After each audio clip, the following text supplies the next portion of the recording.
Welcome back, listeners, to a brand new episode of The New Standard. And you're checking out the program on September 29th, 2024, as the Pittsburgh Steelers dropped to 3-1, losing a very tough game to the Indianapolis Colts. As always, if you want to participate in the program, please hit us with a like and subscribe. You can hop onto the program now as we jump on live. You can also check out the program via podcast. We will put up the podcast after the show. And as always, if you're trying to find us on YouTube, do a search for The New Standard and Lance Williams and or Neil Coulong. Very disappointing defeat by the Pittsburgh Steelers, dropping their first game on the road against the Indianapolis Colts. Let me jump into the first comment here before we jump into the segments. And the segments for the post game, as always, are numbers don't lie. We jump into winners and losers, game grades, and overall holistic thoughts. But before we jump into that, I want to jump into a couple of your comments first. Jumping into this comment from Mr. Tummy: if the Steelers' strategy is defense win the game, we just found out what happens when defense can't win the game. So what's the new strategy? And Mr. Tummy brings up a good point. And this is where we're going to talk about, I think, in holistic thoughts. Um, when your defense doesn't play as well as it normally does, I mean, your offense has to step up. It's a team game always. And so this is where you have to be explosive on offense to be able to pick up your defense. It's a team game. So the strategy is to win games. Preferably, they would like to win games running the ball, playing solid defense. But in those opportunities when that can't happen, it's good to be able to score points. And let me just jump into that, and I'll elaborate a little bit more on that, because that was my holistic thought. And thank you, Mr. Tummy, for chiming in with that comment to start the program. My holistic thought for the overall program and for the Steelers is the Justin Fields experience is exciting. What we saw today is the best and the worst of Justin Fields. He's going to turn over the ball at times, and he's going to play magnificently at times. There are going to be highs and lows. But what we saw from Justin Fields, especially in the second half, should be encouraging to all of Steeler Nation. He showed that when the Steelers defense gets into a shootout situation,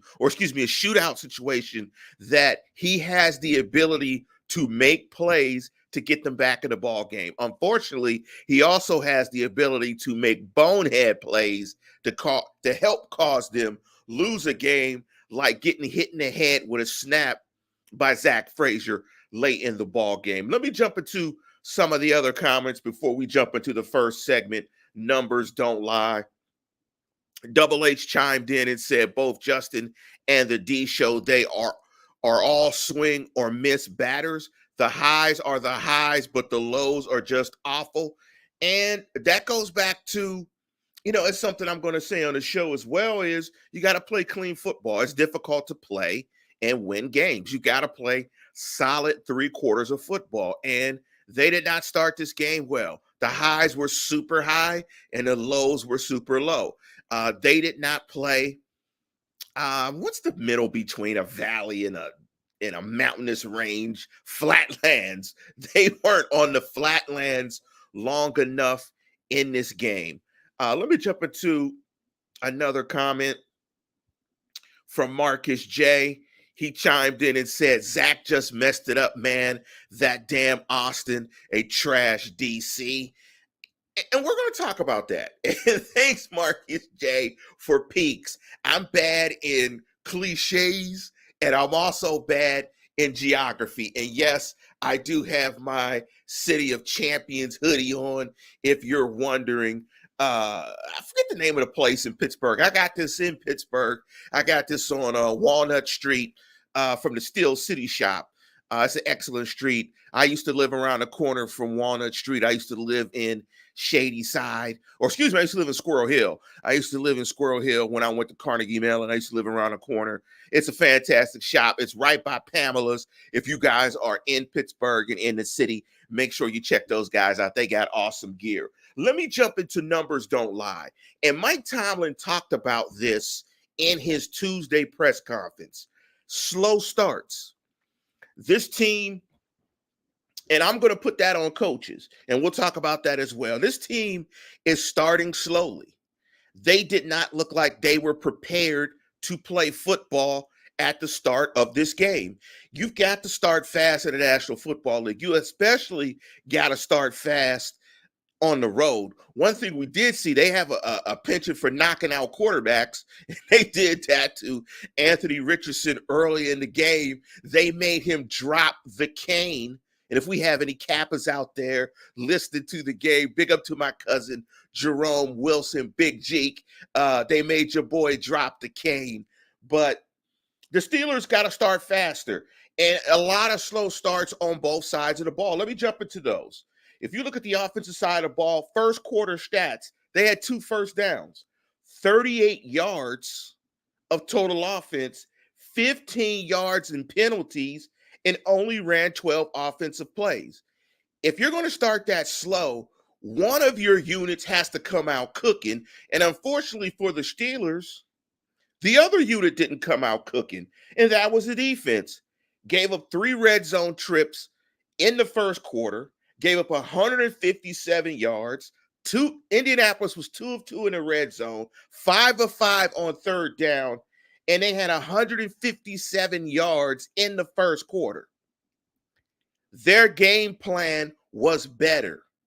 Their play script was better on both sides of the ball. They came out prepared and ready to go, and they found something on both sides of the ball that worked. And they jumped out on the Steelers to a quick 17-0. I mean, when you do that, it's going to be difficult for the Steelers or any team to get a win on the road when you start at that deficit. Proud of the boys for playing hard, coming back and fighting and getting into that ball game, but you got to start faster. The other thing is they weren't clean enough. They did not play clean football. 2 turnovers. 2 turnovers on the road. Fumbled snap late in the game. Najee Harris not getting out of bounds to preserve time on the last drive. Justin Fields getting hit in the head with a snap by Nate Herbert, having issues with the center exchange, and that's probably like 3 in the first 4 games. Not clean enough. Slow starts. So that transitions us. And before we jump into that, you're checking out the new standard Steelers versus Colts post-game show. Name of the show for this week is Adversity Strikes. And let me jump into this comment from AB. And I'll just say this. I don't know if it is worth trying to discern whose fault it was. Bottom line, it's a bad exchange at the worst moment in the game, period. I don't want to get into this assignment of blame and fault on that type of play because you don't know what it is, and that would just be speculation on my point. But jumping into the comment from Noah K, and this is a perfect transition into the winners and losers segment. Noah K, terrible coaching from Mike Tomlin. And I think he's right. In terms of my winners and losers, I'll start with the losers. My losers are the offensive coordinator, defensive coordinator, and head coach. They got off the bus slowly, which says that they weren't prepared. The offensive coordinator's plan, like Marcus J. said, was too conservative to start the game. They should feel more comfortable taking some of the guardrails off of Justin Fields in the offense. The plan initially by the offense was not good. Terrible first quarter, as illustrated by the numbers don't lie. But they backed that up with even a worse plan on defense. They did not look prepared for the RPO quarterback run game. And I'm a loser as well. Like Mr. Tummy said, I picked the Steelers, so I'm the ultimate loser. It is my fault. I'm the reason why they lost the game. How dare I pick the Steelers? So your losers for the game are Mike Tomlin, Arthur Smith and Terrell Austin, and yours truly, Lance Williams, for picking the Steelers. Another loser is Broderick James. Broderick James has to play cleaner football. He is a pressure or a sack waiting to happen. And his calling card is supposed to be how he plays in the running game. But I didn't really see anything good from him in that area either. He has to get confident and he has to play better. Derpy Entertainment, that's hilarious. I blame the Pirates for the loss today, but you can't blame Paul Skeens. You cannot blame Paul Skeens, who should be the rookie of the year. He is absolutely fantastic. But in terms of the slow starts, let me chime back in on the slow starts before we get to our winners. I think James Daniels going out early in the game might have contributed to the fact that they started slow on offense. But I think the other issue is that offensive line is awfully young. It's patchwork and it's young, which is a bad combination. Opposite of a good combination by positive K. It's not a good combination. No, it is not. So you got a rookie center, you had 2 rookie guards, and you had a second-year tackle playing, and you had Dan Moore. Dan Moore was the best offensive lineman possibly in this game. I'll rewatch the tape. I thought Zach Frazier played very well again. But, man, I think that is the reason why they start slowly week after week after week after week. I think because there's a lack of consistency and continuity in that offensive line. In terms of winners, it's hard for me to say that he's a winner in the game or both of these individuals because they were part of one of the biggest mistakes in the game. But I thought Justin Fields and Zach Frazier were winners in this game. I thought Justin Fields, if you had a question of can you come back from behind and possibly win a game with Justin Fields as your signal caller and as your quarterback, I think he answered that game. Or excuse me, that question. Because I thought he played very well in the second half. Unfortunately for the Steelers, you got to play 4 quarters. And again, listeners, you're checking out Adversity Strikes, the Steelers versus Colts post-game. And I think Zach Frazier continues to play very good football. Unfortunately, there was a lack of communication between both of those players at the end of the game. But they got 3 touchdowns in this game, which is very good to see. Like Mr. Tummy said, that is the arrow is pointing up. So I definitely think the winners were Justin Fields and Zach Frazier. If you look at Justin Fields, he's got to secure the football. If he secures the football, but they still lose this game, I think it's an A game. But he went 22 of 34 for 312, a touchdown, and 104 rating. I mean, Steeler quarterbacks typically don't throw for 300 yards. Unfortunately, it was in a loss. But if he can clean up some of the mistakes, I think they've got their next one. And we'll see, and we'll be patient with that. I think another winner of the game was George Pickens. I thought he made some big plays, but he, again, had a big turnover in the game that if that turnover doesn't happen, maybe the outcome of this game is different. There were plenty of opportunities, I think, for the Steelers to win this game, but you got to play clean. And that's one of the big things, and we talked about at the start of the program. Pickens was targeted 11 times, had 7 receptions for 113 yards. But again, I think they need a secondary wide receiver. That is something that they're going to keep having to search for. And as the trade deadline comes up and comes soon, they're going to have to find that. And thank you for echoing my point, Marcus J. They got to play clean. They're not good enough offensively, and they're not good enough overall on the margins to overcome turnovers, especially on the road. But I think there's some positives in terms of the offense, but they got to get started quicker. That running game has to travel. It has to come with them to every game. I feel like they're in a position where they can be less conservative, particularly after how Justin Fields played on the road. And, they've got to start out faster. Let me jump into this comment from Carl Word before we jump into the game grades. And Carl wrote the defense had a chance to get turnovers and didn't multiple times. That's another thing. They had to clean that up. They had their hands on the football multiple times. I thought that was a great play by Joey Porter in recognizing that and getting off of that and getting his hands on the football.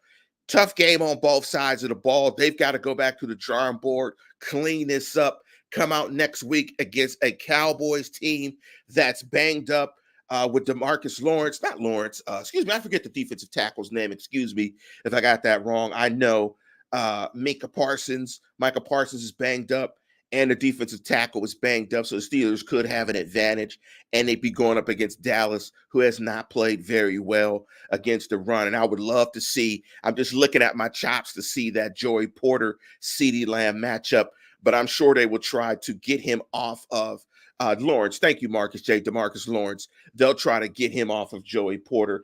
In terms of grades, before I jump into this, to my grades, again, listeners, you're checking out the Steelers versus Colts post-game show. Give me your grades. Give me your defense and your offensive game grades before I jump into mine. Ariel 75 chimed in. How did Ike Taylor Jr., a.k.a. Joey Porter Jr., not catch the ball? I mean, these guys aren't robots. The game is moving fast. He's moving fast. The ball's moving fast. You know, it was just a play that he didn't make at that opportunity. I don't think that was a play that lost him the game by any means, but just overall, like Marcus J., they've got to play cleaner football. Marcus J. chimed in with one of the grades, said they played an F. My grade for the defense is a C.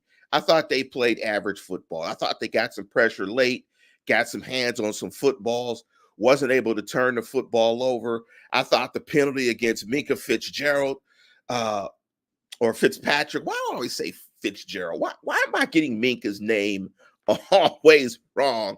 But I think the penalty against Minka was questionable, yet it was called a penalty nonetheless. I thought that was a big play. Again, Minka's got to be clean there, and that goes back to a thought of everything, like in this game, just got to be cleaner. And I thought Minka Fitzpatrick had to be a little bit cleaner in that play. Mr. Tummy chimed in, said the defense should get an F. Woo, you guys are hard graders. Let me ask you guys, if the Steelers had a comeback and won the game, what would have been the grade for the defense? Would it still be an F? I thought the defense had their worst game of the year, obviously. They just weren't prepared early in the game. You know you're going to face the RPO stuff, and whatever your plan was, it was not good. And you got behind the 8 ball 17-0. Then you played solid for the rest of the game, but you just gave up too much of a lead, particularly on the road. They did not come out solid, and they didn't dictate to the young quarterback. They got into a rhythm. He started playing confidently. About the only positive thing I thought that the Steelers defense did today was knock the quarterback out. They keep knocking quarterbacks out game per game. They keep knocking starters out. That's a positive trait. That is a positive sign. In terms of the offense, I'm going to give the offense a C+. They just start too slowly. They start too slowly. And to Mr. Tummy's point, you can't expect your defense to hold teams to 10 points and average 8.7. I thought the offense, it was a tale of two halves. I thought the first half was an F. I thought the second half was an A. So that would give me about a C, C+. I thought they were good enough in the second half, but unfortunately, football is 4 quarters. Let me jump into a comment by news listener, and big up to Ronald Blake. And of course, hit us with a like and a subscribe. If you are on the program, please hit us with a like and a subscribe. That's how the program gets matriculated. That's how we matriculate the show down the field little by little. So continue to like and subscribe to the program. And I appreciate everybody who hops on the program and supports the show. And also thank everybody on there who hits us with a super chat, because you can contribute to the show financially that way as well. Rondell Blake or Ronald Blake chimed in and said, "No, Lance, the offense, the OC starts slowly." Yes. Here's a funny thing, right? Names are so funny now these days. I know that says Ronald, but because I've seen so many alternative names and black names and spellings and that, yeah, I said that. I am a brother, so I can say that. So I looked at Ronald and thought it was Ronald. I thought it had my bad, Ronald. You Ronald. Maybe you'll be Ronald Blake on this show. Let me jump into this comment from my guy, Grayson Brown. This was a strange game. Every year there is a game like this for Pittsburgh. Defense lets down, but self-inflicted wounds were crazy today. I don't know about the fumble and Minka flags either. Oh well. Yeah, man, you got to compartmentalize this one and package this one up, and you've got to continue to correct. They've got to start faster. The slow starts are an issue. They are an issue that they have to clean up. This is not an offense, particularly because of the inconsistent pass protection, that cannot start slow. This offense has to start faster and get into better down and distances to protect a quarterback who has a penchant for taking sacks and an offensive line that gives up pressure. Big up to my guy, Ronaldo. He said in Spanish class, it was Ronaldo. So in Ebonics, it's Ronald. Ronald. And in Spanish, it's Ronaldo. And for real, it's Ronald. So you got multiple names on this show. Ronald. R capital O small NALD. So, hey, man, you know it's all love. When we play with your name and give you nicknames on this show, it's a sign of endearment. Steelers dropped to 3-1. My overall thoughts in the game, though, is that Justin Fields continues to take positive steps forward. If he continues to play clean football, what we are waiting to see now is for him to patch together a complete game. I think it is trending towards him being the starter, like Edward James Gardner stated. And we got to call you EJG. I can't read Edward James Gardner out anymore. You're EJG for now and forever. Yes, we have given you a nickname. If this Fields, if you get remove some of the turnovers and some of the turn downs meaning there are some plays that are coordinated well that he turns down. Clean up some of the turn downs, rip some of those and see what happens. Limit the turnovers, but you finally saw his legs get activated. He just has to play a tick faster. Just a tick faster in the pocket and throw with a little bit of anticipation. Just a little bit of anticipation. If we can see that, I think they have their guy moving forward. To that point, Grayson chimed in again. JF2 looked good. GP14 fumbled and killed his drive. JF2 got the Steelers back in the game. Sign Steelers Nation, relax. This is a loss where they actually came back and could have won the game. I think he is doing everything to warrant, hey man, being a Steeler quarterback in the future. I mean, honestly, I think he's starting to be that guy. And that's my holistic thought on the show. Before we jump out of here, I want to jump into a final few comments of the game. Ronaldo Blake said, we need to throw CA3 a deep pass every game just to loosen up. I don't disagree with that. Don't turn Key and Peele. I don't know what that means. I never was a Key and Peele watcher, but I'm hoping I'm not turning Key and Peele on you guys. But yeah, I think Grayson is on to something. And I hope that, and I think EDJ is on to something. I think Justin Fields, there's something to work with. There's meat on the bone. I'm just very disappointed of how slow they continue to start um, on both sides of the ball. It feels like the plans and the game scripts aren't up to snuff going into these games. And I don't know if that's because they want to keep some guardrails on Justin Fields so games don't get out the way and kind of lean on their defense. But you got to turn this boy loose. Turn this boy loose or do what you think is best to win games.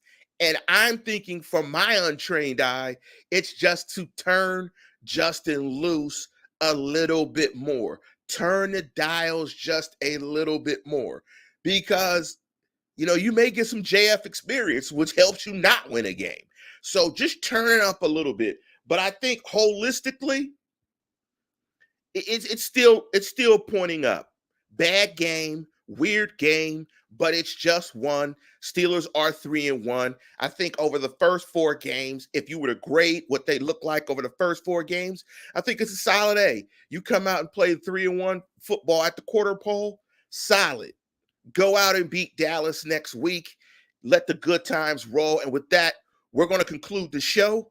Thank you, everybody, for your contributions. You were listening to Adversity Strikes, the Steelers versus Colts post game. Thank you, everybody, for participating. Please hit me with a like and subscribe. And as always, tune in, tell a friend, and subscribe. Go Steelers.